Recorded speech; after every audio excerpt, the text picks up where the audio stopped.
Retaining walls, fortunately, don't require a lot of maintenance compared to a lot of other landscaping factors or landscaping areas that might be in your yard. Retaining walls, the most important thing to do is to inspect them. If you routinely inspect your retaining wall to see if there's anything going on, whether it's deterioration or whether it's overturning or any other sort of problem, if you catch that early, you can take corrective action and extend the life of a retaining wall.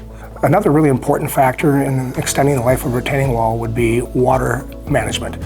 So if you have downspouts and different things that at one time are routed one direction and then all of a sudden now somebody kicks off the downspout or something that's now flowing water directly behind your wall, that's an important factor to consider. Sometimes people add gutters to their home and the downspout and gutter installer don't really realize what direction it should be facing.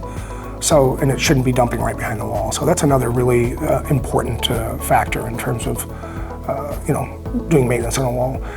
Some types of retaining walls, some concrete walls, some block walls, and some timber walls, it also can be a really good idea to apply a sealer. And that can be done on a routine basis, every year or two if you really want to extend the life of a wall.